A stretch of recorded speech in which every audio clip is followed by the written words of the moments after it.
So thank you everyone for being here today to celebrate the voices of our Aboriginal and Torres Strait Islander women and girls. And of course, we've just heard from Auntie Deb and Sister Nini. And later on, we'll be hearing from Emily and Kia. So welcome everyone to the launch of the landmark report from the Australian Human Rights Commission, which captures the resilience, expertise, ideas, and the remarkable lives of our First Nations women and girls. So this is what we are here for.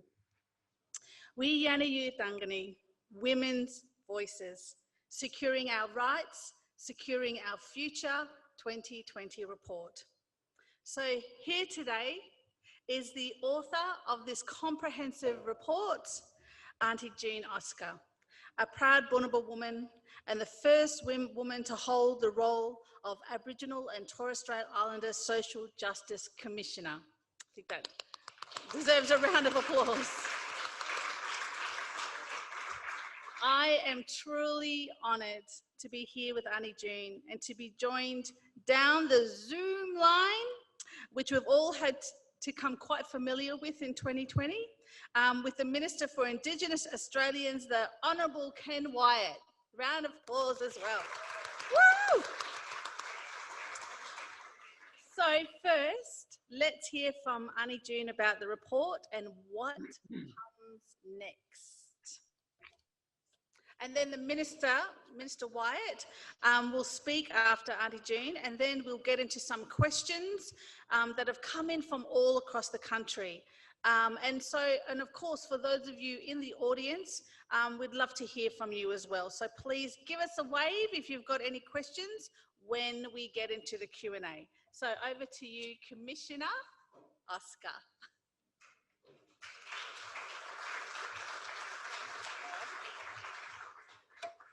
Thank you, Jav. Jalongoro Karore Balangare. Good afternoon, everyone.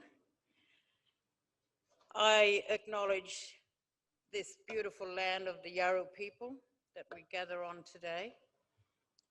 And I too pay my respects to your ancestors and your elders.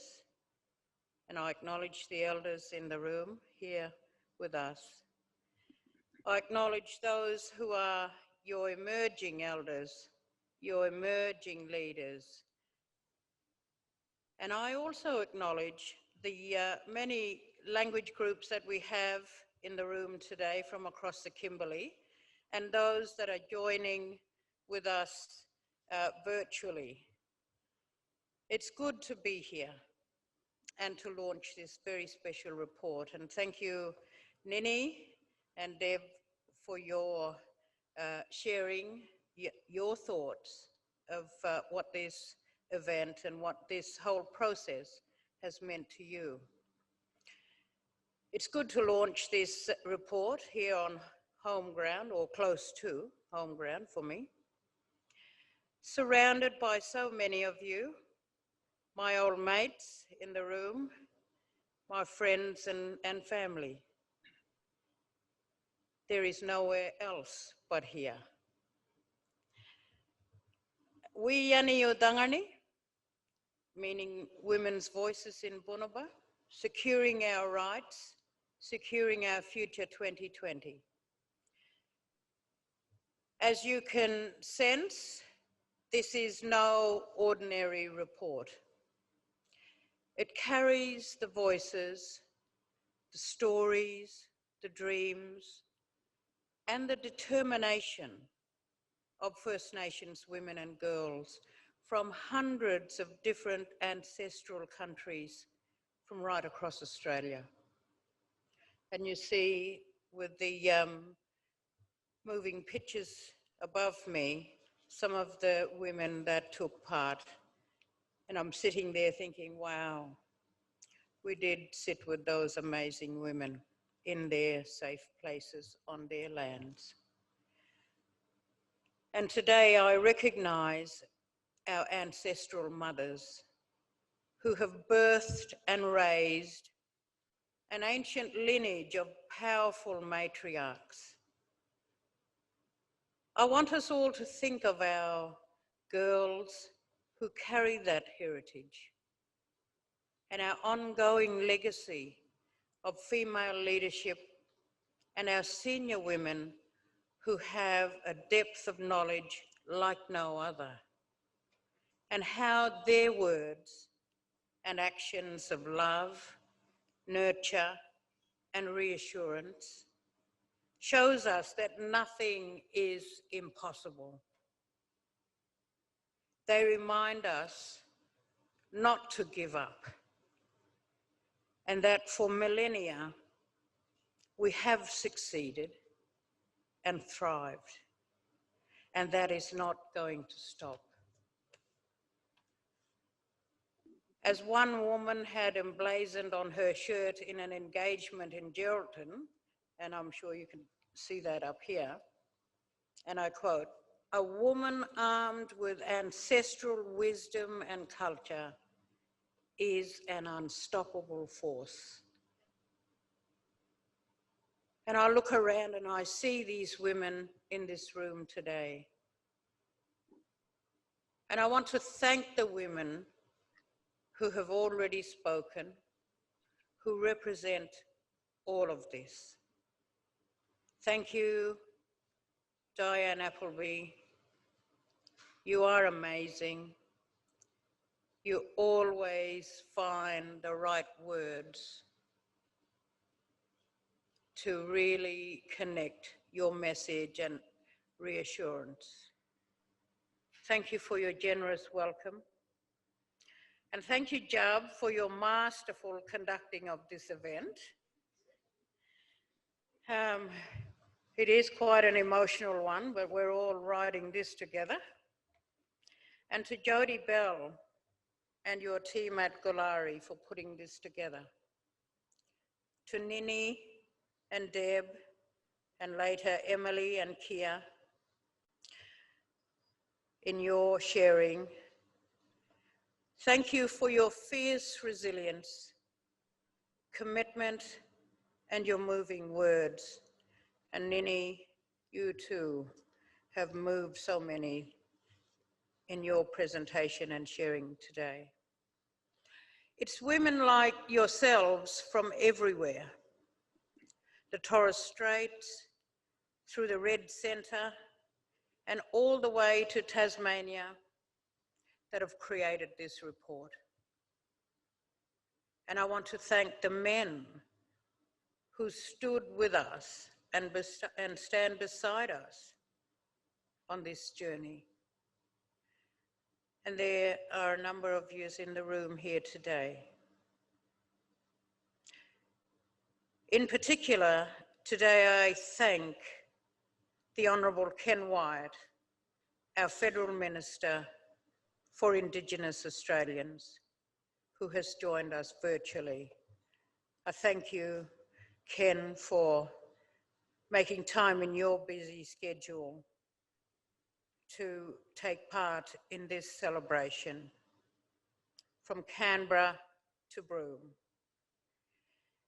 It is important that we are launching this report in collaboration as leaders who have a responsibility to advocate and develop the types of policy and legislation that will realise Aboriginal and Torres Strait Islander rights.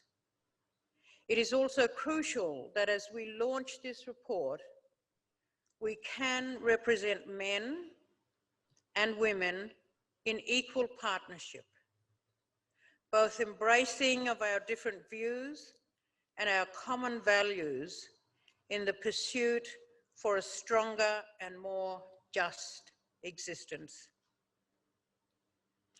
After 34 years since the Women's Business Report in 1986, and I want to acknowledge there the huge work at that time of the late Glynis Sibisato through her role with DAA, ensuring that women were visited in all of our communities, and also Mrs. Irene Davey and others. Since the Women's Business Report in 1986, the government of the day has invested in this report and put firmly back on the table and on the public agenda the lives and rights of Aboriginal and Torres Strait Islander women and girls. That is a commitment worth celebrating. With the report complete and in our hands, we cannot and will not let that commitment end here. I believe it is this report, armed with the voices of our women and girls, that has to be an unstoppable force. In 2018, our women and girls sang out from across Australia. In 2020, we don't just want to be heard, we want to be responded to. The report tracks the landscapes of our lives. It is shaped by the frank and fearless conversations of our women and girls, and like them, it does not hold back. Women and girls have spoken of holistic realities, and Wiyi Yani U Thangani threads together the interrelated parts of our lives, from healing and recovery to the practice of our women's law, ceremony and culture, the mitigation of climate change, educational journeys, and establishing First Nations designed businesses, culture-based economies, from our strength. Against this dynamic backdrop, the report charts how Western structures constantly intervene, eroding our strengths and wisdom in all these spaces, relegating us to the margins and trapping us in poverty and powerlessness, where we are increasingly vulnerable to harms of addictions and violence. These issues manifest from broken systems, from the despair of dispossession and unresolved trauma. They cannot be resolved by the dominant Western systems that have caused and perpetuate them. Wiyi Yani U Thangani sets it out clearly. We resolve issues of disconnection by reconnecting, by seeing the world in its fullness again and not divided into fragmented parts. Women and girls said it plainly. We cannot address family violence without addressing overcrowding and housing unaffordability. And to do that, we must consider jobs, employment, and income security. And none of these things are possible without stimulating economic growth and ensuring the emergence of new industries and forms of exchange and production. First and foremost, the overlooked and fundamental truth that we must recognise if we are to overcome the gaping inequalities that deepen all crises is that our women are the backbone of society and have been for millennia. Our women and girls are central to healing and to rectifying all injustices, environmental, social, political, and economic injustices. That is why the 7 overarching recommendations put forward in Wiyi Yani U Thangani are all about achieving structural reform through the empowerment of our women and girls. We are calling for a First Nations Women and Girls National Action Plan, so all governments act on the issues raised through the report. The establishment of an advisory body and the setting of ambitious targets and benchmarks for our women and girls to lead across all sectors and to be in the driving seat of guiding and implementing policy and systems reform. This year, we have seen what happens when governments put trust in our hands. We stopped COVID-19 in its tracks. And I want to acknowledge the great work of Vicky O'Donnell and the task force here in the Kimberley for keeping communities in the Kimberley quarantine area safe, but also their wonderful contribution to the rest of the state and the nation.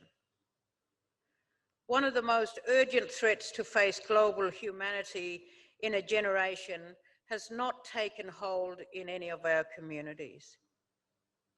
It was our leadership that did this. But our triumph, too, often exists on that hard edge of being one in the face of adversity. That has to end. This year, we have also seen the social movements like Black Lives Matter that have a burning urgency for profound change, to reshape structures from the ground up around our values of respect, inclusiveness, collaboration, and trust. Throughout my travels for Wiyi Yani U Thangani and across all the pages of this big report, the same momentum is rising up in our women and girls' voices. I know we are on the cusp of change and a new era that we all want and deserve is waiting just around the corner. Look at our young people. Aren't they amazing? But that change will not happen without our women and girls, not just as participants, but in leading the charge. I want to make clear, this is not a report for the shelves. We can use it as a vehicle to bring us all together and walk with courage into a future where we can guarantee our self-determination. Not as a policy era, but as an inherent and lasting right. So my message to First Nations women and girls everywhere, and carried throughout this report, is aim high, be ambitious, and know that your actions don't just matter, they are pivotal in making the world of tomorrow the world we want, absolutely deserve, and have a right to. Yananja, thank you.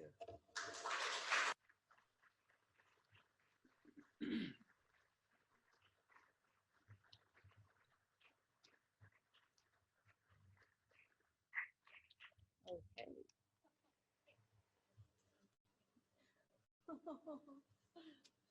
Thank you so much. I think maybe Ken is going to say a few words and then I'll bring you back up on stage.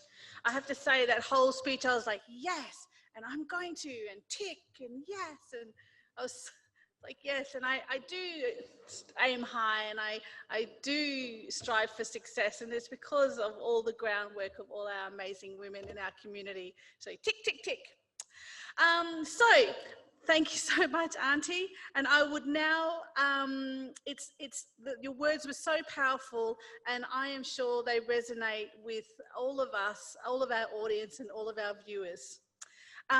So now we cross over to Minister Ken Wyatt from Perth. Oh, in Canberra or Perth? Perth. Somewhere in Perth.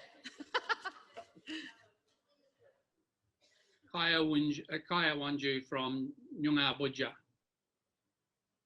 Hello and welcome from Nyungar country. But I also want to pay my respects due to your people, the Bunaba people, and the Yaru people, but all Indigenous Australians, our elders past and present, and to the future generations that come after us.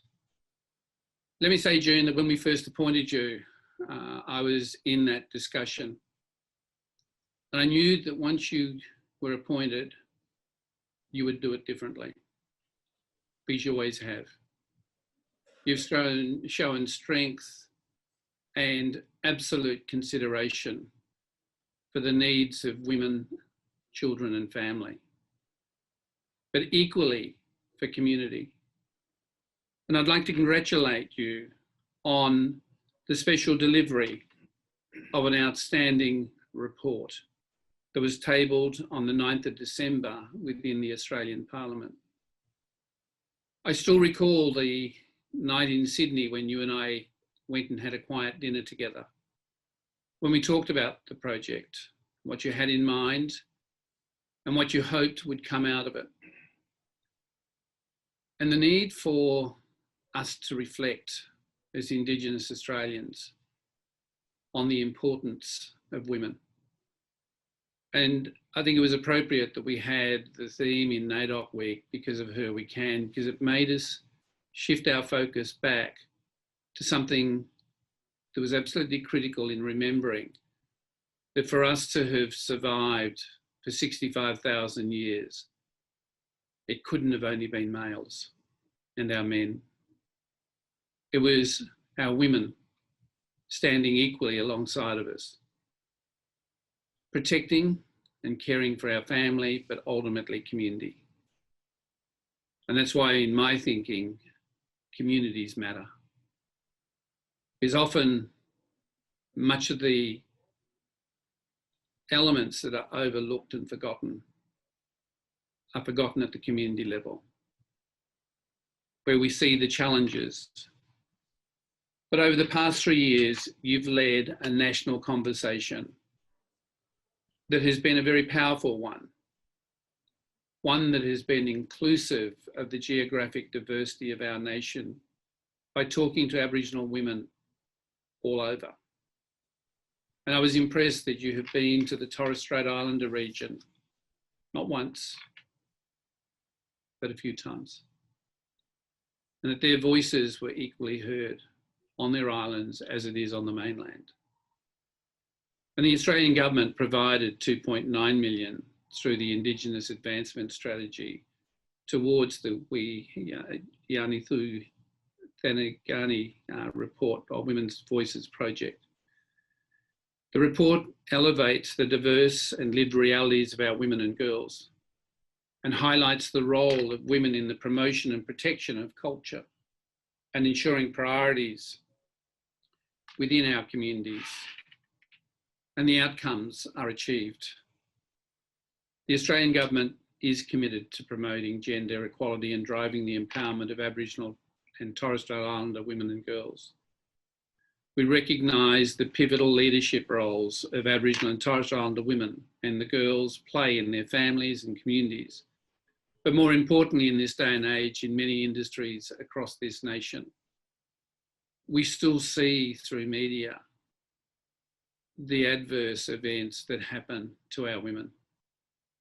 And when I was going through your report, I was really struck by the personal vignettes of the comments that our women made on so many issues, highlighting the challenges that they still face, particularly in a country that is a first world country that plays an important part within the global context, but we still have not got it right in terms of women in our community.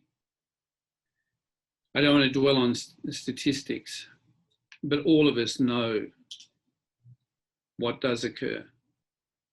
But the thing that I learned from women and elders in particular, like Auntie Janet Hayden, is that when you sought, along with those of many other voices, their advice, they were frank. Lowiger O'Donoghue, I had the great privilege of walking with and hearing of the challenges. All of us have our mothers and our sisters, our aunties, but sometimes those voices aren't heard. And June, what you've done is you've captured the whole context through each of those chapters, the very poignant issues that we still have yet to address. We as men, Indigenous men, also have to step up. We have to commit across this nation as men to working in partnership with our women, elevating them. I've always been intrigued that when I look at a lot of the international structures, it is men who are in the leadership roles. We've not had an equal basis for our women being there. I know that my mother, if she was alive, June, would be immensely proud of the report you've written, because it captures the pain of the past. It captures the poignant events of time that we have seen in this nation. But equally, it captures the aspirations of young girls and women. And that's important. And what I hope that we, you and I in particular, and many other leaders can do, is change that landscape and create the opportunities. I think of Billard when they had a focus on the harmful impact within our communities. But then seeing our senior women play pivotal roles in many aspects of our daily life. And during COVID, you rightfully acknowledge Vicky O'Donnell. And I remained in touch with Vicky on a regular basis as part of ensuring that whatever support she needed, she got.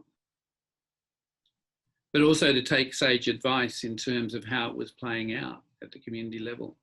I didn't ring the men. In those instances, I rang our women because you knew what was happening in the community level. I want to look at how our agency programs are focused in respect to achieving the direction and outcomes that your report highlights. Health and mental health and social and emotional well-being, we have a substantial amount of work left to do. I have seen from the Kimberley Suicide Roundtable the role that women have had in impacting on the lives of young people, but also at the community level. And the work that they do without any other support. Their leadership has been superb. I'm looking forward to how we will commit our efforts to making the changes. Can I say that my colleague, Minister Maurice Payne, who has responsibility for women, and Senator Anne Rushton as Minister, also with responsibility in many facets of our lives because of social services, are equally committed to addressing and considering the elements that are important within this report. June, I want to thank you for what you've done. I want to thank you for providing, from the moment you took over this role, what your vision was. And I just want to reflect back to that night in Sydney when we sat and we talked. We talked about the past. We talked about what needed to change. And you said to me, Minister, I want to do the voices of Aboriginal women so that they can be heard. But I want to do it in a very respectful way that is inclusive of girls and women, but across this nation. And that conversation you and I have had has not been forgotten in my mind. So when I received your report, I had great pleasure in reading through it. There is much to be done. And you have my commitment as a Noongar man and as Minister for Indigenous Australians, an opportunity to work together, to have an impact, but to shape a better future. It is about the legacy that we as adults leave behind for our children, our grandchildren and our great-grandchildren. Your report is a line in the sand, and I want to thank you very sincerely and from the depth of my heart for what you've written in there. It is an outstanding report. And it's a pleasure being with you, so I'm looking forward now to the questions that will arise from people who are connected from different parts of Australia, but certainly are there with you, June, and I'm sorry I couldn't be with you. It's just, it would have been great standing together. I enjoyed your speech, your points that you made and articulated so well. We have to address. We cannot ignore them, and we cannot set aside the voices of our women, our mothers, grandmothers, sisters and aunties. Thank you very much.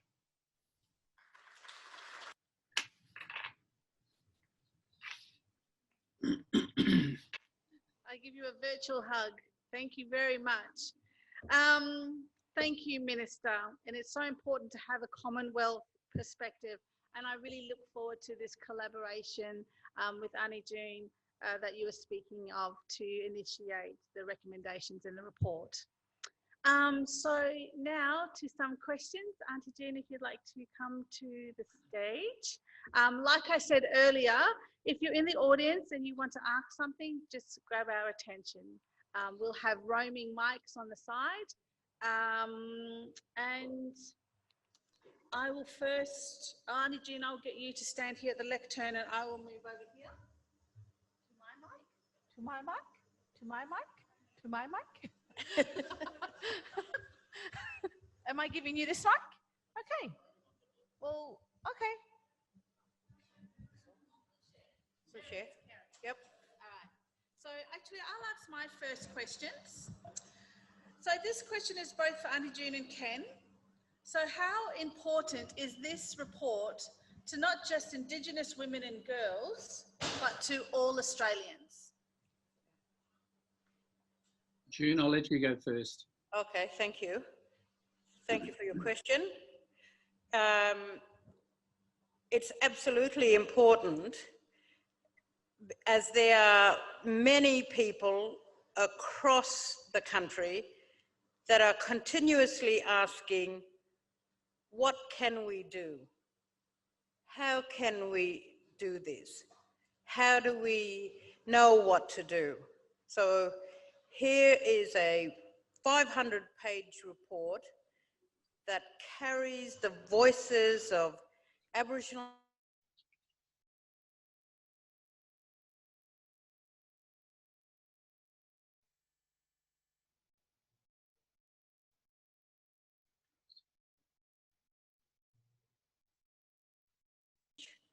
use your influence and create the space for our voices. Thank you, Auntie. So what do you hope to happen? And how soon do you think we will see systemic change to improve the lives of our First Nation women and girls? You're asking Ken? Ken to... A question both? for Ken. June, I think your report provides a great framework for us to rethink programs, but the way in which we do many initiatives. In responding to your first question, I just want to say that as a federal member who has a diverse constituency, this report applies to them as well. I see culturally and linguistically diverse groups of women and girls. I see people living in poverty, having challenges. And I would hope that what our women have brought forward can help them as well in the transformation of change. Because a society has to look at its vulnerable people and make decisions as to how they're going to engage and improve the outcomes and create the opportunities. Systemic change is hard because turning around bureaucracies is like turning around the Titanic. It is a slow movement, and I recall, June, when You were involved in the Early Childhood Centre in Fitzroy, and the senior public servant didn't realise you were in the room next door. And you could hear her saying there's no bloody way June Oscar's going to get her way. And that was her biggest mistake, because my understanding is you walked into that meeting and challenged. That's the structural change that we have to move. That is the mindset. And between all of us and us continuing to pressure, we can force change. Change is not insurmountable. For 238 years, we've adapted to change, but we've not gone away. Amazing. Thank you so much for your response. Do you want to go to that last one? Okay. So how will you both be implementing these recommendations? What needs to happen? Well, from my thoughts around the next steps, and we're already in stage 2 of this process. And stage 2 is about the implementation. And already, as the Minister said, we have had conversations with each other around how we navigate the system, the structures, and create the spaces for the dialogue to happen. And I would be seeking the support of the Minister to assist in impressing upon jurisdictions to develop strategies to action at all levels. And I'm heartened to see some of our regional leaders here, Mr. Jeff Harrower from local government. It will mean working with all of the leadership along all sectors and levels of where we need to have the dialogue to create the space to implement what it is that Aboriginal and Torres Strait Islander women and girls have identified in the recommendations, in mapping out the pathways forward in the report. So they've done the work, basically. There are 7 overarching recommendations. There's not 700 for a 500-page report. There's 7 overarching recommendations with guiding principles and clearly articulated steps for moving forward as Aboriginal and Torres Strait Islander women and girls have decided as to their role and their voice on the issues that matter. So we have no excuse. Another one of my moments of yes. Minister Ken, did you want to reply to that as well? I just want to say that those overarching recommendations are not insurmountable. What I like is the background to them, the notation and the comments that justify those overarching recommendations. The challenge that June's alluded to is implementation, because it's not just Commonwealth, excuse me, it's state and territory, it is local government, and it's our own organisations. Because all tiers have to come to the table and have to look at how we involve and incorporate our women, but how we address the issues that they have raised. Implementation is the hardest challenge of all, because again, we have to map out the journey and look forward to the changes we want to achieve. So we've got a fair bit of work to do, but it's important now that we move forward, and I'll certainly be talking with the ministers for Indigenous Australians through not only the Closing the Gap framework, but through other frameworks that we have as well. So this is not going to be a report, June, that sits on a shelf like we've seen so many others. And can I just add to that, whilst the Minister and I have focused on governments and jurisdictions, states and territories, I would like to say this is a tool for women to use in your own settings, in your own community organisations, on the issues that you've identified and other women and girls have identified. So this is really for you to use as a tool to influence the change also from ground up.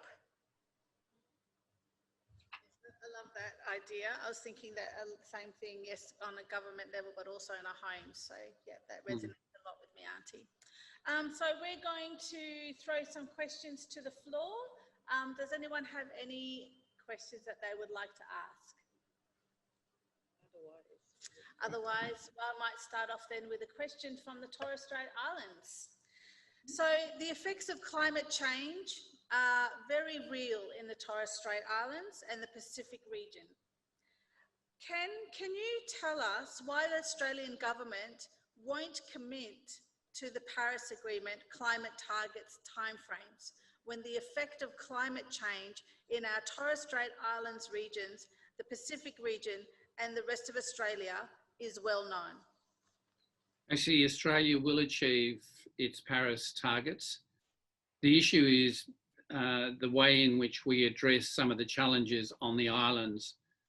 And certainly we've committed funding to those seawalls. There is more work to be done in respect to how we guarantee water supplies within the islands. The inundation that will occur with king tides is a significant factor. But as when I went up to the Torres Strait Islands before COVID, we talked about the work that I and the Queensland government need to do together. But at the same time, I spoke with my colleague Angus and suggested that we will have some challenges, but he has been working very closely with industry and across many areas to ensure that we do reach our that we will reach our Paris target. It's the next tranche of negotiations that will start to occur in the very near future. And having watched the weekend link up between world leaders and the commitments they're given, then all nations are now starting to turn their minds more seriously to that flow on impact. And I don't know whether people saw the program on the ABC by David Attenborough, that also brought home some very timely messages as well. Yeah, and if I might add, I visited Saibai Island and spoke to community leaders like Mariana and walked through the community, walked along the sea wall that was built probably 12 months or more, very recent. The erosion, the inundation, the water flows coming behind the community, leaving a small strip of dry land for people to live, the heartache in knowing that island is going to go under. And where do we go, they say? Our moving off the island, our reconstructing of place with family on other islands or the mainland, they're very real for people living on Saibai.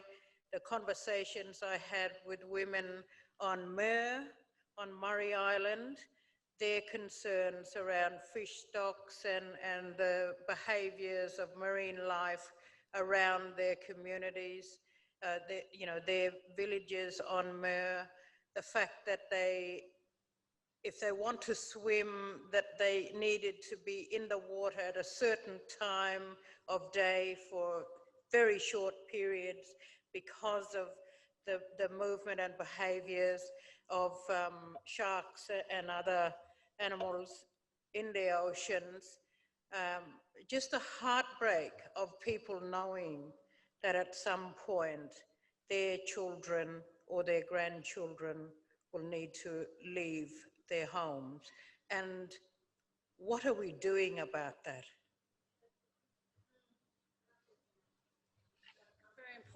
Very important observations, and understanding that they are our first environmental refugees. I did watch an incredible VR called Every King Tide by Aaron Fazio from up that way, by Greer Simpkin from Banya. So if you'd like to watch more about that effect, it's an incredible VR program. So has anyone, yes, we have a question in the audience. Oh no, we've got one more question left. So I'm going to, unless nobody has got a question in the audience. Oh yes, at the back. Yes, we might get two. We'll squeeze in two more questions. We'll get one more from the people that have written in. I'm the mistress of ceremony, so we get two more. Yeah, no, I'd like to thank June for bringing it to this point and having a voice for ladies. One of my struggles.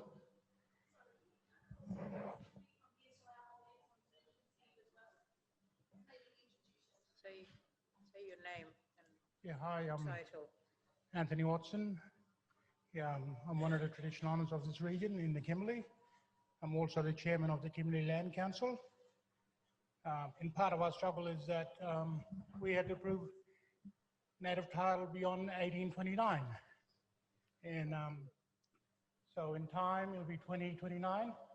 It'll be a celebration for the WA government in having in its state for 200 years of colonisation. We've known that it's been bad for a lot of all of my families and family before, in the way that how we got colonised within this region. And I'd be asking for the ladies to put a challenge to the WA government to try and settle the wrongdoing that happened in this region and make some positive step that they have to meet within their 200 years of trying to settle their Indigenous people within this region. So I put the challenge to the ladies who hold this WA government to meet targets towards a better future for our kids, for my daughters, my grandkids. That's going to come before us. I know my grandparents had a bad time before that. But yeah, I would like to see some changes, and I would like the ladies to actually take that up with the WA government. Okay, I think that was more of a statement, Anthony, rather than a question. But let me say that part of my role as the Aboriginal and Torres Strait Islander Social Justice Commissioner, that I have to provide the federal government with a report on native title. And I can assure you, women have said a lot about their roles in the whole native title process, the operations of prescribed body corporates, the operations of land councils, their leadership, the conflict, the resolution, the healing, and we have witnessed many women take on the difficult, often difficult role as leaders in the native title and post-determination processes and structures. So I will be speaking with women around a lot of issues impacting women and their families and communities when I report on native title next year to the federal government.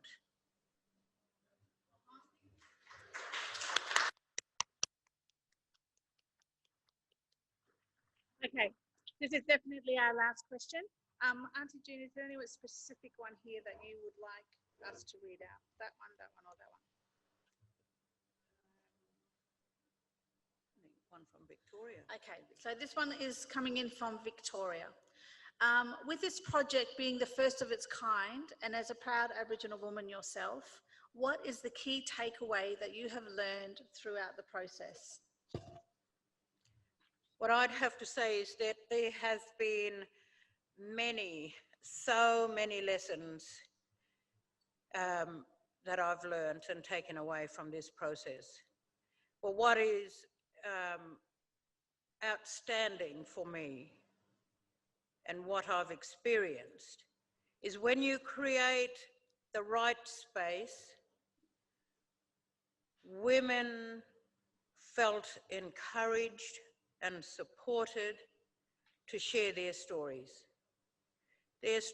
of triumph, of tragedy, and determination. I created a space where I had no set agenda for the conversation. Women determined where it was that we met, who was there, and what it was that they shared.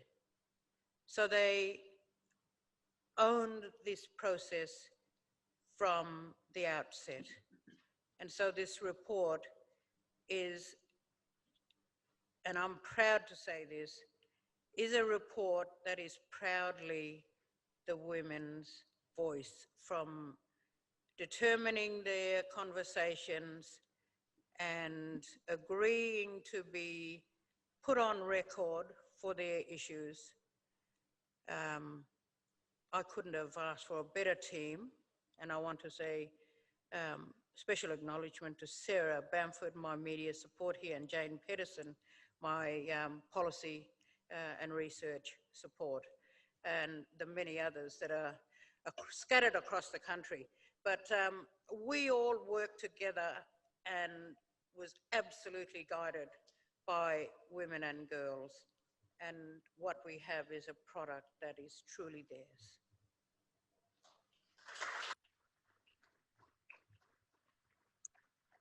Thank you so much. Well, that's all we have time for.